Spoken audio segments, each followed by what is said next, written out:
If you've ever killed a plant and decided gardening just isn't for you, I need you to hear something. The real problem was never your lack of skill. It's that nobody told you some plants are fragile by design, bred for looks, for shipping, for supermarket shelves, while others are so tough they've survived deserts, droughts, and ice ages without any help from anyone. Hand a beginner a fussy plant and watch it die, and they blame themselves. Every single time. But give that same person one of the 15 vegetables on today's list, and something completely different happens. Because these plants don't need you to be good. They come preloaded with survival machinery. Taproots that drill for their own water, leaves armored against sun, roots that manufacture their own fertilizer, and one plant at number 1 that literally replants itself when you ignore it. Every one of them grows in an ordinary container, on a patio, balcony, or doorstep. Zones 5 through 9, no yard, no experience, no green thumb required, and every claim today is backed by university extension research, not wishful thinking. Stick around for number 1 because it's a vegetable most Americans have never grown that survives 30 degrees below zero in a pot and plants its own next generation. The closest thing to an immortal vegetable that exists. And right after that, I'm sharing a $2 trick that waters your containers for you. For a week at a time, no gadgets, no timers. If a plant has ever made you feel like a failure, subscribe right now. This list is your revenge. Let's meet the survivors. Opening at number 15, the vegetable that survives by simply refusing to stick around. Radishes. Here's the survivor logic almost nobody appreciates. Most vegetable disasters, blight, mildew, root rot, insect invasions, take weeks to build up. A radish is done in 3 weeks. University of Illinois extension clocks.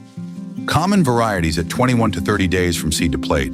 The pests and diseases that wreck a tomato over a long summer never get enough time to organize against a radish. It doesn't win the war, it leaves before the war starts, and it forgives almost everything else. 6 inches of pot is enough, and it never needs fertilizer. The seed carries most of what a 3-week plant requires. The one rule, don't crowd them. Thin to an inch apart, or you'll get leaves and no radish. That's the entire instruction manual. If escape by speed sounds clever, number 14 went the opposite way. It's so hard to kill that planting it in the ground is genuinely considered a mistake. Number 14, mint. The plant's so unstoppable that gardeners are warned never to release it into a garden bed. Mint spreads by underground runners called rhizomes, and given open soil, it will colonize an entire yard in a couple of seasons. Gardeners spend years trying to kill unwanted mint and fail. Your container isn't a home for mint, it's a prison, and a prison is exactly where this plant belongs. In a pot, all of that invasive horsepower becomes production. Cut it to a stub and it regrows in days. Let it dry out until it crisps, water it once, and green shoots reappear from the roots like nothing happened. Any pot 10 inches wide, ordinary potting mix. Water when you remember. Just never plant it in the ground, and don't share a container with anything else. It doesn't share. Iced tea, mojitos, salads, all summer, off a plant that treats abuse as encouragement. Number 13 doesn't just survive being cut down is how it works. Number 13, green onions. The vegetable with a built-in respawn button. Cut a green onion an inch above the soil and it doesn't die. It regrows the entire top, ready to cut again in 2 to 3 weeks. Do that all season and one planting gives you 5, 6, 7 full harvests. The growing point sits protected underground, so harvesting never injures the plant. You could not design a more kill-proof food if you tried. It gets better. They barely need root space. A 6-inch deep pot grows a small forest. Cornell lists scallions among the easiest, fastest alliums there is. And here's the beginner cheat code. You don't even need seeds. The next bunch you buy at the grocery store, save the white root ends, push them an inch into potting mix, and they're growing again within days. Your first unkillable container can literally start from kitchen scraps you were about to throw away. $2, 1 pot, endless onions. At number 12, the returning champion from our July list and the tank of the vegetable world. Number 12, Swiss chard. If you saw our July episode, you met it as the two-season plant. Today you get the survivor's resume. Chard shrugs off 95-degree summer afternoons, then keeps producing through fall frosts down to the mid-20s. Almost nothing edible spans that range. The mechanism, Chard is a biennial running on a 2-year life plan. Its entire strategy is to build a massive storage route in year 1 and refuse to die before year 2. All that survival investment happens underground, and you get to harvest the interest all season long. It regenerates on a loop. Cut the outer leaves, the center keeps pumping out new ones for months from the same plant. 10-inch pot, 3 plants, sun or part shade. And if you want the patio to look intentional, Bright Lights Chard, neon pink, gold, and crimson stems, is the only vegetable I know that regularly gets mistaken for a florist's arrangement. Number 11 survives the desert trick nobody expects. It carries its own canteen. Number 11, New Zealand spinach, the leafy green wearing armor. Look closely at its leaves and you'll see they glitter, coated in tiny silver bead-like cells full of stored water. The plant carries its own canteen on the outside of its body. That's why, in the August heat that turns regular spinach to slime and lettuce to bitterness, New Zealand spinach just keeps producing thick, mild, fleshy leaves. It's a coastal succulent that evolved on hot, salty, windblown beaches. It laughs at drought, tolerates poor soil, and, this is the part I love, the more tips you pinch off to eat, the bushier and more productive it grows. Neglect barely slows it. Harvesting actively improves it. A 12-inch pot, any decent mix, full sun. Soak the wrinkled seeds overnight before planting. That's the only fussy moment it will ever give you. From then on, it's the green that grows through the exact weather that kills spinach, in zones 5 through 9. Number 10 is the crop that brings its own fertilizer factory. You met its family in July. Number 10, bush beans. Unkillable because they run their own supply chain. Most container plants die of one of 2 things, thirst or hunger. Beans took hunger off the table entirely. Their roots host rhizobia bacteria that pull nitrogen, the nutrient plants need most, straight out of the air and handed over on demand. Texas A&M's extension ranks them among the most reliable warm-season container crops in existence. Speed is their second armor. In warm soil, a bean seed is up in 5 to 7 days, and picking begins around day 50. Like the radish, they simply outrun most problems.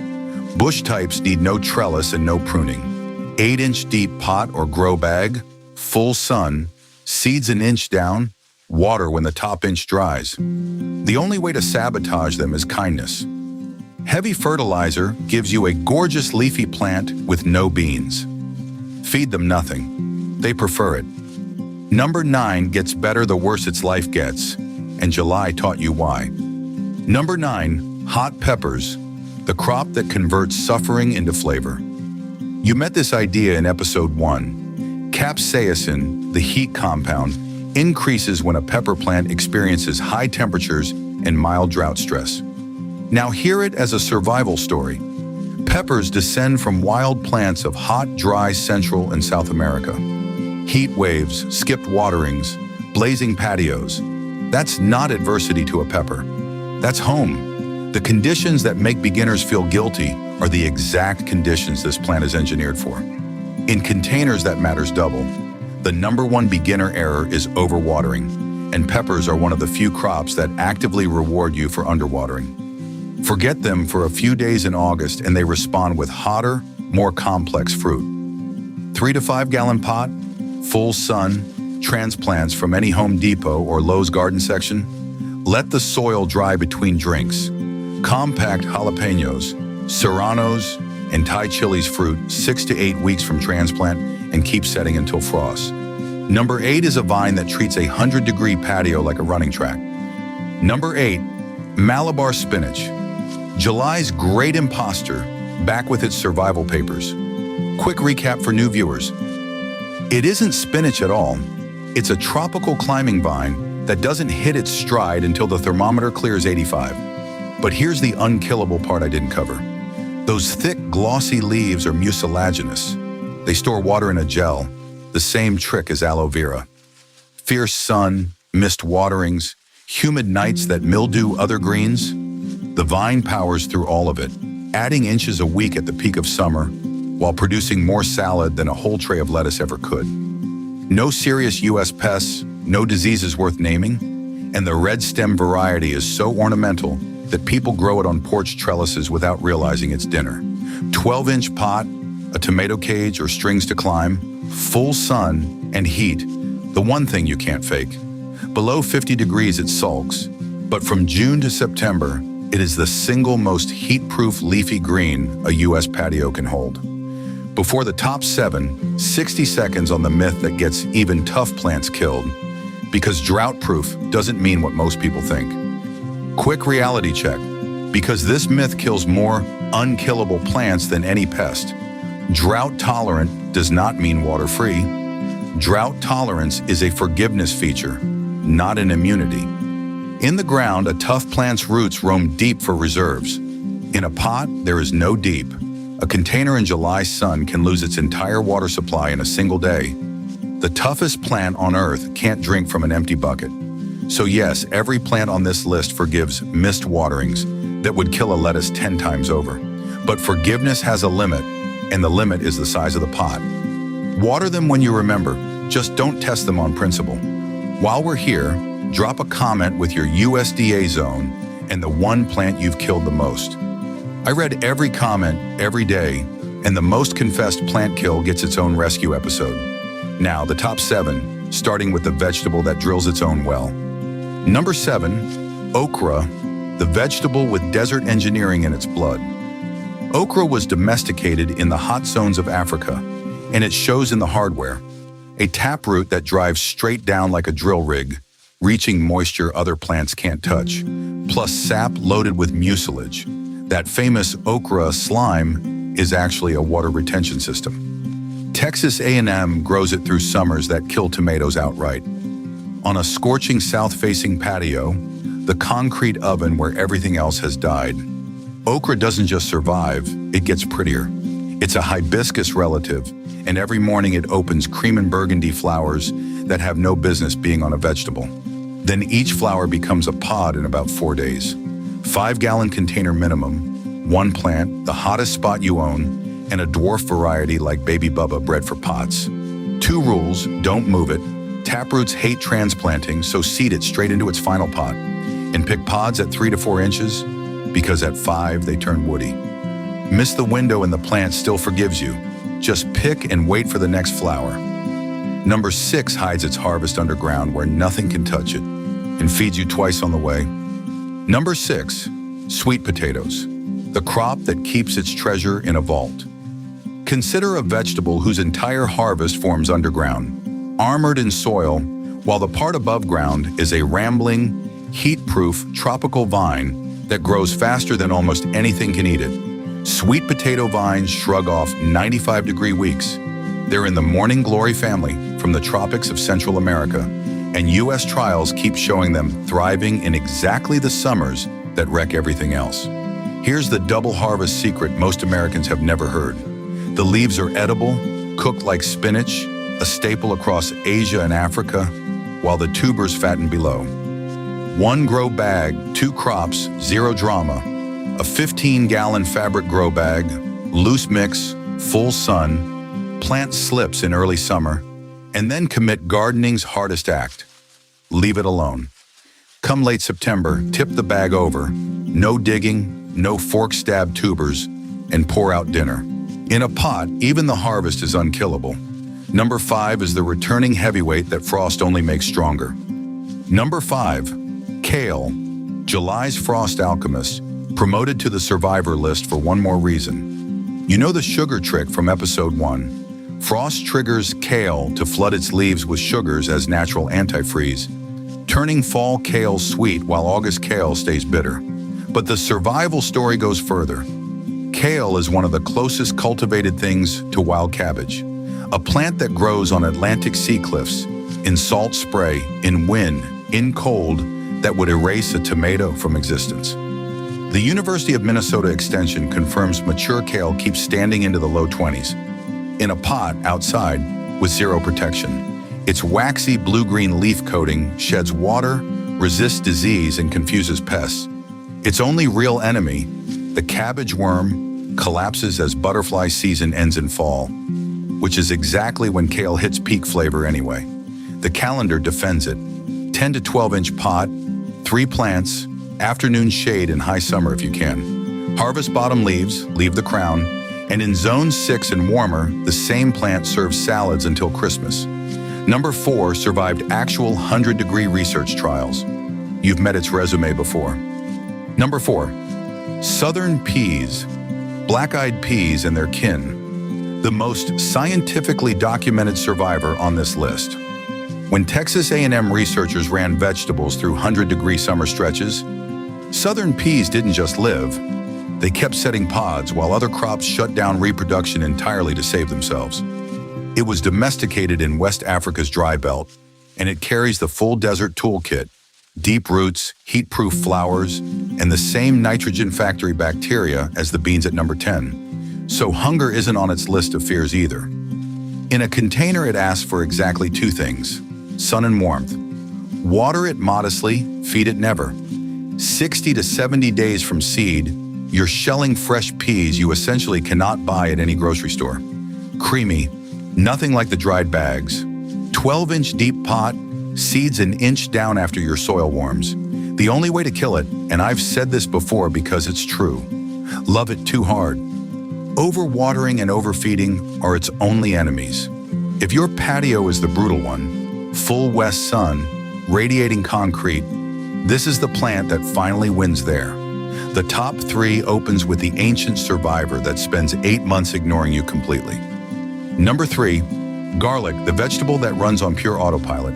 Here's the whole growing manual. Push cloves into a pot in October, walk away, harvest full heads in June. That's not an exaggeration. That's the actual protocol.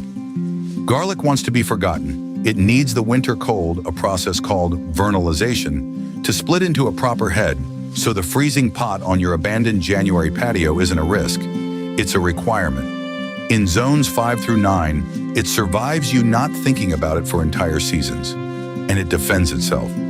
The same sulfur compound that gives garlic its bite, allicin, is a natural antimicrobial and pest deterrent.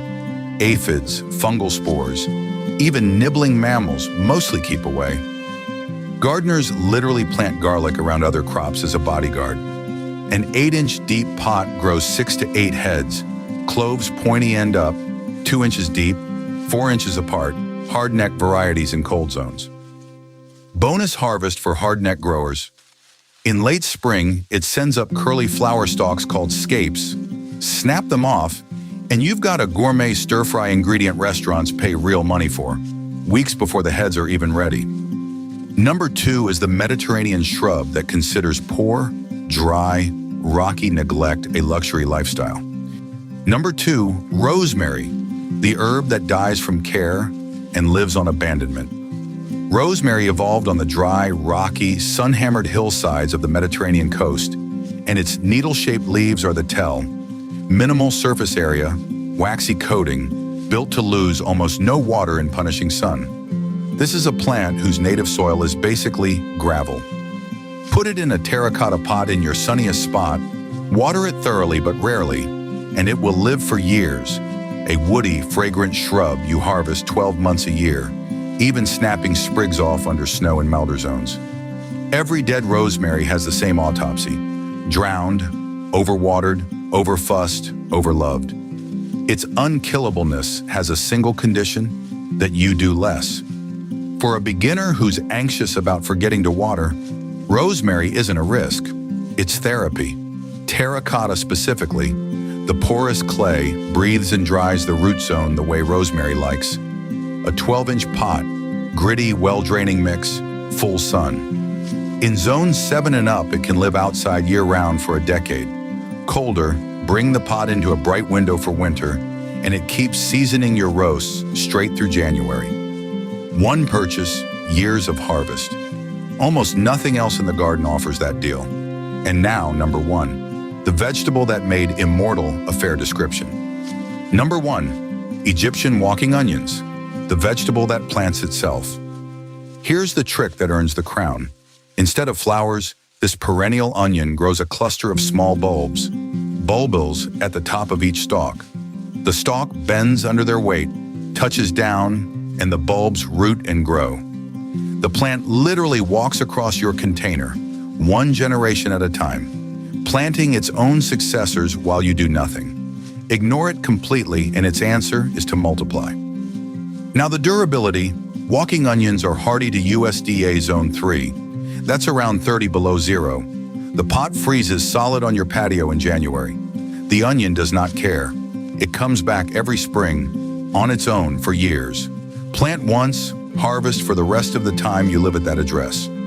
Green onion tops all season, the top set bulbs for pickling or replanting, and the underground bulbs anytime you want to dig one. A 12-inch deep pot, full sun, and top sets planted 2 inches deep anytime from spring through fall. No serious pests.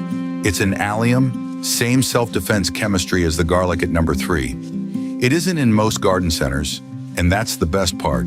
A handful of top sets ordered online once is the last onion purchase you'll ever need to make. Most Americans have never even heard of it. Your patio is about to be the exception. An immortal onion, walking across a pot it cannot die in. That's not gardening skill. That's just choosing the right plant, which was the point all along. Before you go, the $2 self-watering trick I promised, the Wick. Take a strip of cotton rope, or even a torn strip of an old cotton t-shirt.